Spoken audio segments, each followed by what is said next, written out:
হচ্ছে এই মাসেই প্রথম দশকে এমন দুটি কাজ করা হয়, একটি হচ্ছে হজ আর একটি হচ্ছে কোরবানি।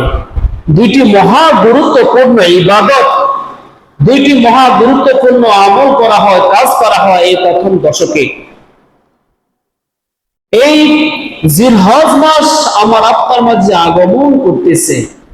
এটি এমন একটি মাস, একটি দিন আপনি যখন রোজা রাখবেন কি পরিমাণ সওয়াব, একটি রাত যখন আপনি আল্লাহর রাস্তায় কাটিয়ে দিবেন কি পরিমাণ সওয়াব। 10টি দিন অগণিত সওয়াব রয়েছে। আল্লাহ তাআলা নিজেও এই 10টি রাতের বিষয়ে তিনি কসম করেছেন যে ওয়াল ফাজর ওয়া লায়ালিন আশর। আল্লাহ পাক এই 10টি রাতের উপর তিনি কসম করেছেন। এই 10টি রাত হচ্ছে জিলহজ মাসের 1 থেকে 10 তারিখ পর্যন্ত। তাহলে এই জিলহজ মাস আমার আপনার মাঝে আগমন করতেছে। হযরত আবু হুরায়রা রাদিয়াল্লাহু তাআলা আনহু বর্ণিত, তিনি বলেন আল্লাহর হাবিব সাল্লাল্লাহু আলাইহি ওয়াসাল্লাম বলেছেন জিলহজ মাসের প্রথম 10 দিনের চাইতে আল্লাহর কাছে আর এর চাইতে দামি কোনো আমল, প্রিয় আমল আল্লাহর কাছে নেই। সাহাবায়ে কেরাম প্রশ্ন করলেন, ইয়া রাসূলুল্লাহ, যদি কেহ আল্লাহর রাস্তায় জিহাদে চলে যায়, আল্লাহর রাস্তায় যুদ্ধ করার জন্য চলে যায়, তো লোকটার চাইতেও কি এই 10 দিনের আমল বেশি? আল্লাহ রাসূল বলেছেন, হ্যাঁ, যে ব্যক্তি 10টি দিন রোজা রাখবে, রাত্রিবেলা আমল করবে, ওই ব্যক্তি ওই যুদ্ধে যাওয়া ব্যক্তির চাইতে উত্তম। তবে যে ব্যক্তি জান এবং মাল নিয়ে, অর্থ সম্পদ নিয়ে, তার জীবনটা নিয়ে সে যখন যুদ্ধের ময়দানে চলে যায়, যুদ্ধ করতে করতে যে তার মালগুলা খরচ হয়ে যায়, নিজ শহীদ হয়ে যায়, সে লোকটার কথা ভিন্ন। কিন্তু যে লোকটা জান নিয়ে, মাল নিয়ে আল্লাহর রাস্তায় যুদ্ধ করার জন্য গিয়েছে, যুদ্ধ করে সে শহীদ হয় নাই, গাজী হয়ে আবার জীবন্ত অবস্থায় ফিরে এসেছে, ওই ব্যক্তি যুদ্ধ গিয়ে যেই পরিমাণ সওয়াব অর্জন করেছে তার চাইতে 10 দিনের আমল আল্লাহর কাছে অনেক বেশি গুণ দামি। তাহলে জিলহজ মাস আগমন করতেছে, এই 10টি দিন, 10 তারিখ কোরবান 9 দিন, আমরা চেষ্টা করব আমল করার জন্য। যার পক্ষে যতটুকু সম্ভব হয় আমরা আমল করব। হযরত উকবা রাদিয়াল্লাহু তাআলা আনহু বর্ণিত, তিনি বলেন আল্লাহর হাবিব সাল্লাল্লাহু আলাইহি ওয়াসাল্লাম বলেছেন, এই যে 8 দিন, 9 তারিখ হচ্ছে ইয়াউমুল আরাফা। আল্লাহর হাবিব সাল্লাল্লাহু আলাইহি ওয়াসাল্লাম বলেছেন এই 8 দিনের রোজার ফজিলত হচ্ছে একটি রোজা 1 বছরের সমতুল্য। অর্থাৎ এই জিলহজ মাসে যদি কেউ একটি রোজা রাখে, সে যেন অন্যান্য মাসে 1টি বছর নফল রোজা রাখার সওয়াব পেল। তাহলে একটি রোজা 1 বছরের রোজার সমতুল্য। তাহলে কেমন? আর রাসূল বলেছেন যে ব্যক্তি এই জিলহজ মাসের দিনে বেলা রোজা রাখলো, একটি রোজা 1000 রোজার সমতুল্য। আর যে ব্যক্তি এই জিলহজ মাসের 10টি রাত্রি 9টি রাত্রিতে আমল করলো, প্রত্যেকটা আমল শবে কদরের আমলের মতো ফজিলতপূর্ণ। তাহলে শবে কদর যেরকম একটা ফজিলতপূর্ণ একটি রাত, ঠিক জিলহজ মাসের এই 9টি রাতও ঠিক ওইরকম গুরুত্বপূর্ণ রাত। তাহলে এই 9 দিনের প্রথম দিন বা কিংবা 1 থেকে যদি আমরা 8 ধরি, যেহেতু 9ম দিন হচ্ছে ইয়াউমুল আরাফা, 1 থেকে 8 তারিখ পর্যন্ত একটা রোজা যদি 1 বছরের রোজার সমতুল্য হয়, একটি রাত যদি শবে কদরের মতো সমতুল্য হয়, তাহলে ইয়াউমুল আরাফা 9ম তারিখ ওই দিনের মূল্য গুরুত্ব কত বেশি। আনকবা রাদিয়াল্লাহু তাআলা বলেন قال رسول الله صلى الله عليه وسلم صيام يوم عرفة। আল্লাহর হাবিব সাল্লাল্লাহু আলাইহি ওয়াসাল্লাম বলেছেন 9ম তারিখ ইয়াউমুল আরাফা, আরাফার দিনের রোজা। ইন্নী আহতাসিবু আলাল্লাহি আন ইউকাফিরা, আমি এটা আশা করি আল্লাহ পাক রব্বুল আলামিন এই 9 তারিখ আরাফার দিনে রোজার কারণে আল্লাহ তার পূর্বের 1 বছরের গুনাহ আল্লাহ পাক মাফ করে দিবে। ওয়াসসানাতা বা'দা, এবং 1 বছরের পরে গুনাহ মাফ করে দিবেন। তাহলে এই যে আরাফার রোজা এমন একটি রোজা, যে রোজা রাখার কারণে পূর্বের 1 বছরের গুনাহ, অতীতের 1 বছরের গুনাহ, তাহলে 2 বছরের গুনাহ আল্লাহ তাবারক ওয়া তাআলা এই আরাফার রোজা রাখার কারণে আল্লাহ পাক বান্দার আমলনামায় ওই পরিমাণ সওয়াব আল্লাহ দান করে দেন। তাহলে আমার আপনার মাঝে আগমন করতেছে ওই দিন। আম্মা জানা আয়েশা সিদ্দিকা রাদিয়াল্লাহু আনহা তিনি বলতেছেন, তিনি থেকে বর্ণিত আল্লাহ হাবিব সাল্লাল্লাহু আলাইহি সাল্লাম বলেছেন যে আরাফার রোজার ফজিলত এত বেশি যে যে ব্যক্তি আরাফার দিনে রোজা রাখলো মনে হয় সে যেন 10 বছর রোজা রাখলো। তাহলে আরাফার রোজা রাখা, একটি দিন রোজা রাখার এত ফজিলত, মানে 10 বছর রোজা রাখার ফজিলত। তাহলে এই সুবর্ণ সুযোগ আমার আপনার মাঝে আগমন করতেছে। তাহলে 1 থেকে 8, প্রথম 8 দিন একটু রোজা রাখলে 1 বছর রোজা রাখার সমতুল্য, প্রতিটি রাত সবে কদরের মতো সমতুল্য। আর আরাফার দিন 9 জিলহজ, ওই দিনের রোজা পূর্বের 1 বছরের গুনাহ, পরের 1 বছরের গুনাহ আল্লাহ পাক আমার আপনার মাফ করে দেয়।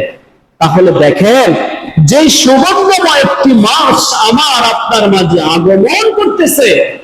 দেখা যায় যেই মাসে যাদের উপর কুরবানি ওয়াজিব হয়, কুরবানি করার জন্য আমরা যখন বাজারে পশু ক্রয় করতে যাই, খরিদ করতে যাই, বহু মানুষ আছে গরু কিনতে গিয়ে নামাজ ছেড়ে দেয়, নামাজের খবর নাই, সে গরু কেনার জন্য ব্যস্ত।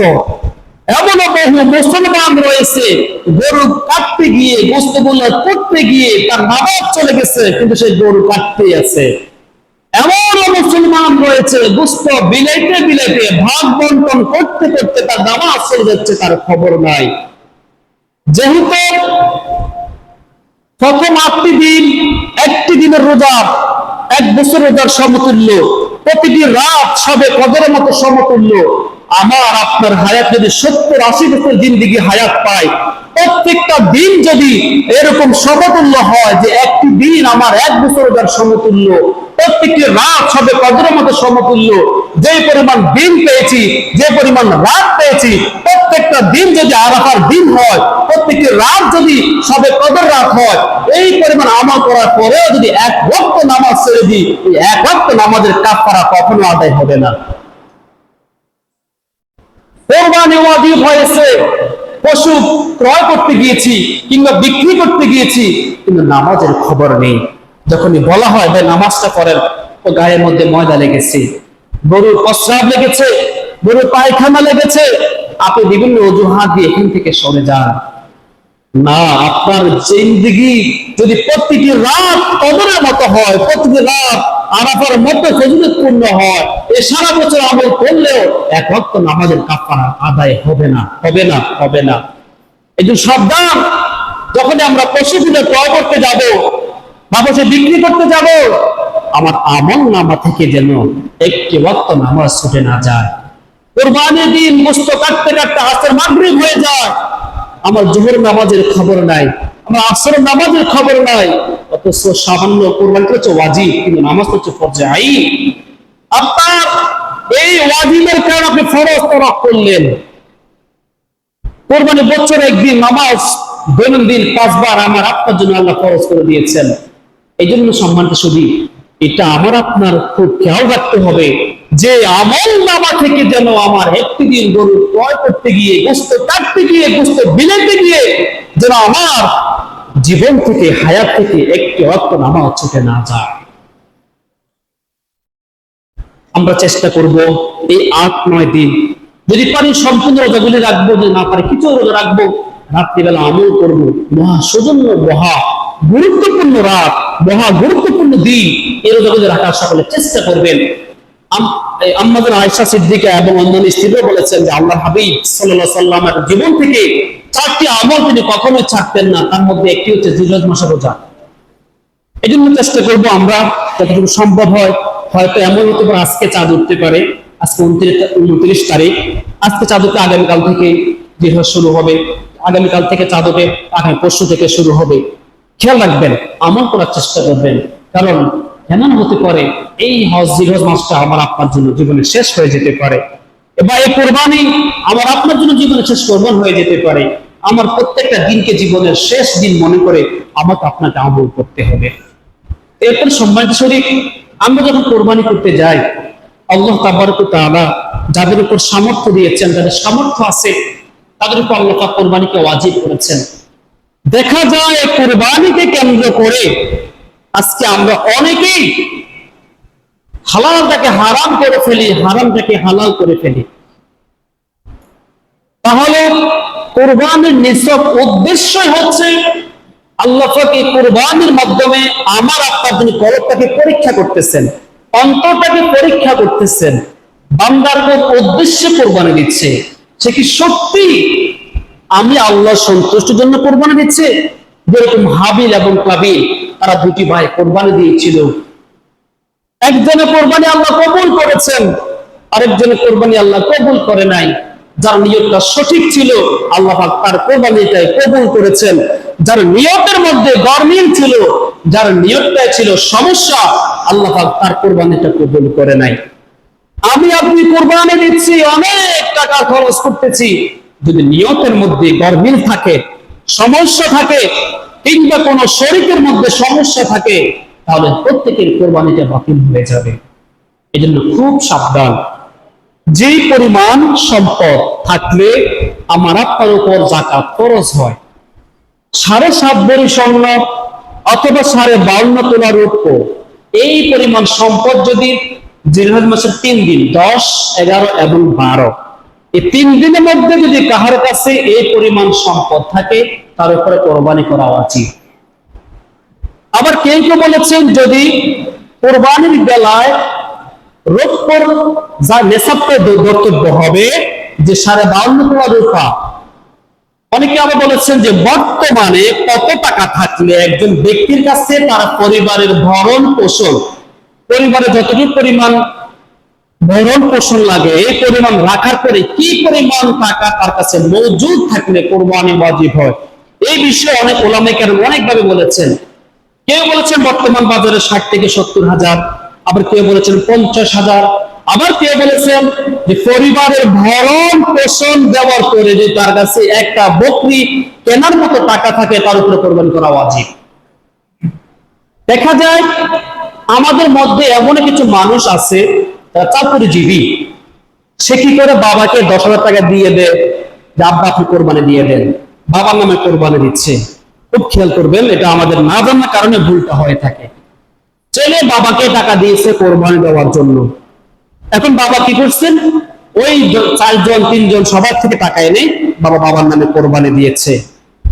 যেহেতু ছেলে চাকরিজীবী, তার কাছে অবশ্যই আর কিছু টাকা আছে, তাহলে কোরবানিটা ওয়াজিব হয়েছে ছেলের উপরে। আপনি বাবার নামে অবশ্যই কোরবানি দিতে পারবেন, আপনি মায়ের নামে অবশ্যই দিতে পারবেন, কিন্তু আপনার উপর কোরবানি ওয়াজিব হয়ে আছে। তাহলে আপনার কাছে ঘরের ভরণ পোষণ দেওয়ার পরে যদি নেশাব পরিমাণ সম্পদ থাকে, তাহলে আপনার উপরে কোরবানি ওয়াজিব হয়ে আছে, তাহলে আপনাকে অবশ্যই কোরবানি দিতে হবে। হযরত ইব্রাহিম আলাইহিস সালাতু ওয়াস সালামের সন্তান হযরত ইসমাঈল আলাইহিস সালাতু ওয়াস সালাম যখন তিনি জন্মগ্রহণ করেন, তখন ইব্রাহিম আলাইহিস সালাতু ওয়াস সালামের বয়স ছিল 86 বছর। এই 86 বছরে আল্লাহ তাবারক ওয়া তাআলা সাইয়্যিদনা হযরত ইব্রাহিম আলাইহিস সালাতু ওয়াস সালামকে আল্লাহ পাক একটি পুত্র সন্তান দান করেছেন, হযরত ইসমাঈল আলাইহিস সালাতু ওয়াস সালাম। দেখেন আমাদের সন্তান, যারা আমরা বাবা হয়েছি, সন্তান কত দামি। সন্তান অসুস্থ হলে আমরা কেমন বেকুল পারা হয়ে যাই, সন্তানের কোনো সমস্যা হলে আমরা কেমন বেকুল পারা হয়ে যাই। ঠিক প্রত্যেকটা বাবাই সন্তানের কোনো বিপদের কথা শুনলে, অসুস্থের কথা শুনলে, কোনো সমস্যার কথা শুনলে, প্রত্যেকটা বাবা এবং মাই তারা প্রত্যেকেই অন্যরকমটা চিন্তিত হয়ে পড়ে। ঠিক এমন অবস্থায় যদি কেউ আমাকে আপনাকে আমার এই সন্তানটাকে হত্যা করতে বলে, তাহলে আমার আপনার কাছে কেমন লাগবে? ইব্রাহিম আলাইহিস সালাতু ওয়াস সালাম 86 বছরে, তাফসীর ইবনে কাসির এসেছে 86 বছরে আল্লাহ পাক তাকে পুত্র সন্তান দিয়েছেন। এরপর দ্বিতীয় সন্তান যখন ইসহাক আলাইহিস সালাম আসে, তখন তার বয়স ছিল 96 কিংবা 99 বছর। এই যে 86 বছরে আল্লাহ পাক তাকে বৃদ্ধ বয়সে একটি পুত্র সন্তান দিলেন, আবার সেই সন্তানটাই যখন আল্লাহ পাক তাকে কুরবানি করার জন্য আদেশ করলেন, তাহলে আমি আপনি কেমন করতাম? সাইয়েদনা ইব্রাহিম আলাইহিস সালাতু ওয়াস সালামকে আল্লাহ পাক যখন বললেন, ইব্রাহিম তুমি তোমার সবচাইতে প্রিয় বস্তুটাকে আমি আল্লাহর রাস্তায় কুরবানি করে দাও। একদিন, দুদিন, 3 দিন ইব্রাহিম আলাইহিস সালাম যখন স্বপ্নের কথা সন্তানকে বললেন, ইব্রাহিম আলাইহিস সালাম স্বপ্নের কথা সন্তানকে বললেন, রে সন্তান, ইন্নী আরা ফিল মানামি আযবাহুকা, আমি স্বপ্নে দেখতেছি আমি তোমাকে কুরবানি করতেছি। এখন তোমার অভিমত কি? তোমার কি মতামত আছে? ছোট্ট এই শিশুকে বলছেন, মা বচ্চন, ফালাম্মা বালাগা মাআহু সাইয়া, আয়াতের তাফসীরে এসেছে হযরত ইসমাঈল আলাইহিস সালাতু ওয়াস সালাম যখন বাবার সাথে চলাফেরা করার মতো উপযুক্ত বয়স হয়েছে, সে বুঝতে পারে, বোঝার মতো বয়স হয়েছে, ঠিক এমন বয়স যখন হয়েছে, ইব্রাহিম আলাইহিস সালাতু ওয়াস সালাম যখন তার সন্তানকে স্বপ্নের কথা বললেন, আমি স্বপ্নে দেখতেছি আমি তোমাকে কুরবানি করতেছি। ছোট্ট এই শিশু কত সুন্দর চমৎকার জবাব দিলেন, বাবা তুমি আমাকে যে স্বপ্নের কথা বলেছো, ইয়া বাতি ফাল মাযা তুমার সাতাজিদুনি ইনশাআল্লাহ, বাবা তুমি যে স্বপ্নে দেখেছো, স্বপ্নের কথা বলেছো, তুমি তোমার কাজটা বাস্তবে পরিপূর্ণ করে দাও, তুমি সেটা বাস্তবে পরিণত করে নাও, তুমি অবশ্যই আমাকে ধৈর্যশীলদের কাতারে পাবে। আর আল্লাহ পাক রব্বুল আলামিন যখন সাইয়েদনা ইব্রাহিমকে তার প্রিয় বস্তুটাকে আল্লাহর রাস্তায় কুরবানি দেওয়ার জন্য আদেশ করেছেন, ইব্রাহিম আলাইহিস সালাম সেটা বাস্তবে পরিণত করেছেন। তাহলে এই যে কুরবানি, عن زيد بن أرقم رضي الله تعالى عنه قال أصحاب رسول الله صلى الله عليه وسلم ما هذه الأضاحي يا رسول الله؟ قال رسول الله صلى الله عليه وسلم سنة أبيكم إبراهيم وما لنا فيها يا رسول الله؟ قال رسول الله صلى الله عليه وسلم بكل شعرة حسنة। زيد بن أرقم رضي الله تعالى عنه বর্ণিত তিনি বলেন, সাহাবীরা নবীকে প্রশ্ন করলো, ইয়া রাসূলুল্লাহ, ইয়া হাবিবাল্লাহ, মা হাযিহিল আদাহি ইয়া রাসূলুল্লাহ, ও নবীজি কুরবানি কি? কুরবানি করাটা কি, এটা কি? রাসূল বললেন, সুন্নাত আবিকুম ইব্রাহিম, এটা তোমাদের পিতা ইব্রাহিম আলাইহিস সালাতু ওয়াস সালামের সুন্নাত। ওয়া মা ফিহা লানা ইয়া রাসূলুল্লাহ, আল্লাহর রাসূল এই যে কুরবানি করব, এই কুরবানিটা আমাদের কি রয়েছে? قال رسول الله صلى الله عليه وسلم بكل شعرة حسنة, প্রত্যেকটা ফসলের বিনিময় রয়েছে তোমাদের জন্য সওয়াব। ওয়া সাফি ইয়া রাসূলুল্লাহ, রাসূলের বকরি যে বেড়া সেটাতে কি রাসূলকে সেখানে কুল্লি শাআরাতিন হাসানা, বকরি হোক, বেড়া হোক, দুম্বা হোক, যে কোনো প্রাণী হোক, তুমি কুরবানি দিবে, ওটার প্রত্যেকটা ফসলের বিনিময়ে তোমার আমলনামায় রয়েছে অসংখ্য সওয়াব। তাহলে যে পরিমাণ ফসল হবে পরিমাণ সওয়াব রয়েছে। তাহলে এটা হচ্ছে সুন্নাত আবিকুম ইব্রাহিম, তোমাদের পিতা ইব্রাহিমের সুন্নাত, যেরকম তার সন্তানকে তিনি আল্লাহর রাস্তায় কুরবানি দিয়েছেন, এই সুন্নতের ধারা আজও পর্যন্ত কিয়ামত পর্যন্ত এটা চলবে ইনশাআল্লাহ। তাহলে দেখেন, এই কুরবানি আমি করতেছি, আপনিও করতেছি, কিন্তু কার কুরবানিটা কবুল হচ্ছে আল্লাহ ছাড়া কেউ বলতে পারবে না। কিন্তু এই কুরবানিটা কবুল হওয়ার জন্য যা যা করণীয় আমাকে আপনাকে সেটা করতে হবে। عن أبي هريرة رضي الله تعالى عنه قال قال رسول الله صلى الله عليه وسلم من كان له ساعة ولم يضحي فلا يقربن مسلنا। আল্লাহর হাবিব সাল্লাল্লাহু আলাইহি ওয়াসাল্লাম বলেছেন, মান কানা লাহু সাআতুন, যার কুরবানি করার মতো সামর্থ্য আছে, অর্থ আছে, সম্পদ আছে, ওয়ালাম ইউদাহি, কিন্তু সে কুরবানি করে নাই, কুরবানি সামর্থ্য থাকার পরেও সে কুরবানি করে নাই, ফালা ইয়াকরবান্না মুসাল্লানা, সেজন্য আমাদের ঈদগাহে না আসে। নাউযুবিল্লাহ।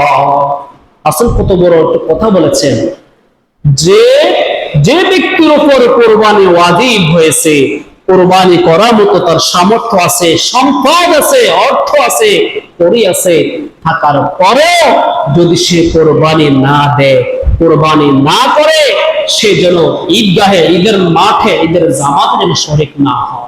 সাবধান। এই জন্য আমরা যারা আছি সচেতন, অবশ্যই আমাদেরকে মাথায় রাখতে হবে যে আল্লাহ তাবারক ওয়া তাআলা আমাকে যে পরিমাণ সম্পদ দিয়েছে, আমার উপর তো কোরবানি ওয়াজিব হয়ে আছে, কিন্তু আমি সেটাকে মূল্যায়ন করতেছি না, আমি সেটাকে পালন করতেছি না, তাহলে রাসূলের সেই নিষেধ যেন সে ঈদগাহে না আসে, তার মানে রাসূলের অভিশাপ, রাসূলের অভিশাপ ওই ব্যক্তির জন্য অনিবার্য হয়ে আছে।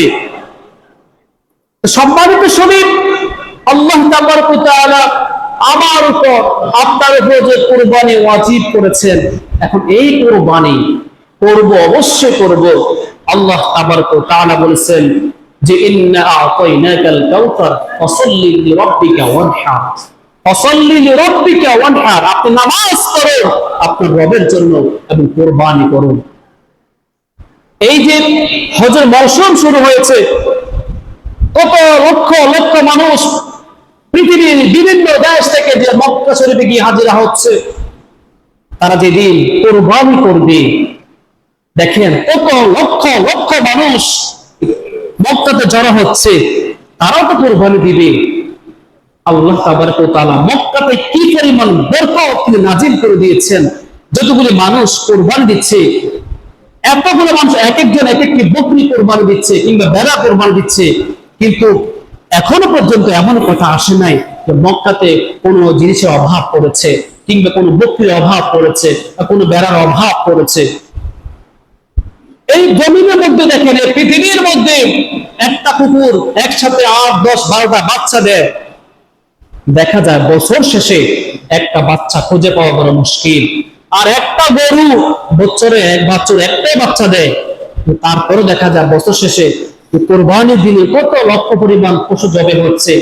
এরপর প্রতিনিয়ত বিভিন্ন অনুষ্ঠানে, বিভিন্ন বাজারে প্রতিনিয়ত গরু জবে হচ্ছে, কিন্তু দেখেন কুকুর এতগুলো বাচ্চা দেওয়ার পরেও বছর শেষে বাচ্চা একটা খুঁজে পাওয়া কষ্ট হয়ে যায়।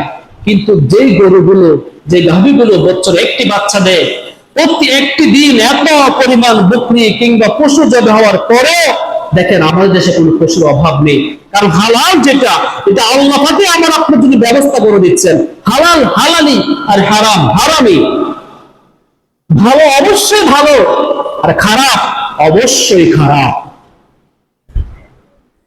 আল্লাহ পাক বলেন লাইয়ানাল্লাহু লুহুমুহা ওয়ালা দিমাউহা ওয়ালাকিন ইয়ানালুহু তাকওয়া মিনকুম।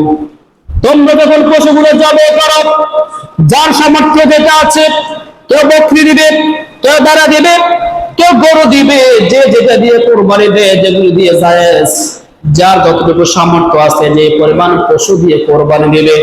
তোমরা যখন কোরবানি দাও, এই কোরবানির পশুর রক্ত এবং গোশত আমি আল্লাহর কাছে পৌঁছায় না, শুধুমাত্র তোমাদের তাকওয়াটাই আমি আল্লাহর কাছে পৌঁছাই।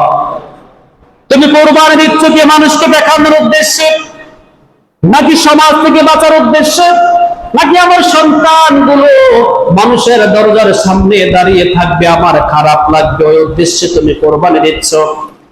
নাকি তোমার ভাই সে অনেকটা বড় গরু কিনেছে, তুমি তার সাথে প্রতিযোগিতা করতে গিয়ে, তুমি তার সাথে পাল্লা দিতে গিয়ে তার সাথে আরো বড় বড় ক্রয় করেছ? সাবধান সাবধান। আল্লাহ পাক ইন্নাল্লাহা লা ইয়ানজুরু ইলা সুওয়ারিকুম ওয়া আমওয়ালিকুম ওয়ালাকিন ইয়ানজুরু ইলা কুলুবিকুম ওয়া আমালিকুম। আল্লাহ পাক ব্যক্তির অর্থের দিকে তাকাবেন না, সম্পদের দিকে তাকাবেন না, আল্লাহ পাক তার আমল আর তার কলবের দিকে তাকাবেন। বান্দা আমলটা কি জন্য করতেছে, তার কলবটা কি উদ্দেশ্যে আমল করতেছে। আল্লাহ পাক ব্যক্তির দুটো জিনিসের প্রতি লক্ষ্য করবেন। আপনি কুরবানি দিচ্ছেন, কোন উদ্দেশ্যে দিচ্ছেন, কি জন্য দিচ্ছেন, পৃথিবীর কেউ জানুক আর না জানুক, আল্লাহ পাক অবশ্যই জানেন। এই জন্য কোরবানি দিবেন বাবা, সাবধান যে আমার কোরবানিটা কোরবানির উদ্দেশ্যে হয়। রাসূল বলেছেন, যে ব্যক্তি কোরবানি দিয়েছে গোশত খাওয়ার উদ্দেশ্যে, তার পশু জবেটা শুধু কোরবানি হলো, এটা সওয়াব সে কিছুই পাবে না। শুধু গোশত খাওয়াই হলো, তা অন্য কিছু আদায় হলো না।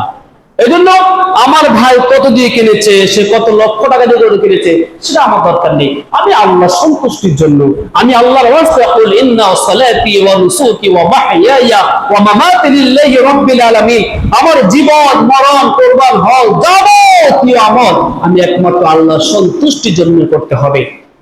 আমি আল্লাহ সন্তুষ্টির জন্যই করব। পৃথিবীর কোন মানুষ আমাকে কে বলছে সেটা আমার দেখার দরকার নেই। আমি কি দিচ্ছি সেটা দেখার উদ্দেশ্য নয়। আমার কলব আল্লাহ পাক যেভাবে আমাকে করতে বলেছে, আমি কি সেভাবে করতে পারতেছি কিনা, আল্লাহ পাক আমাকে যেভাবে চলতে বলেছে, আমি কি সেভাবে চলতে পারতেছি কিনা, কুরবানির ক্ষেত্রে আল্লাহ পাকের যে বিধান, আমি কি সেটা পুরোপুরি ভাবে পালন করতে পারতেছি কিনা, ওইটাই হচ্ছে আমার আপনার দেখার বিষয়। সমাজ দেখানোর উদ্দেশ্য কোন দরকার নেই, ইমাম সাহেবকে দেখানোর উদ্দেশ্য আমার কোনো প্রয়োজন নেই। আমি একমাত্র আল্লাহর সন্তুষ্টির জন্য, একমাত্র আল্লাহর সন্তুষ্টির জন্যই যেন আমার আপনার এই কোরবানিটা হয়। সম্মানিত সুধী, এই জন্য জিলহজ মাস আমার আপনার মাঝে আগমন করতেছে। যারা আমরা কোরবানি দিব, আমরা নিয়ত করেছি, এখন তো করতেছি, নিয়তটাকে সহি করতে হবে। এরপরে যারা শরীকে কোরবানি দিবেন, এক্ষেত্রে কিন্তু আরো সাবধান, আপনি যাদেরকে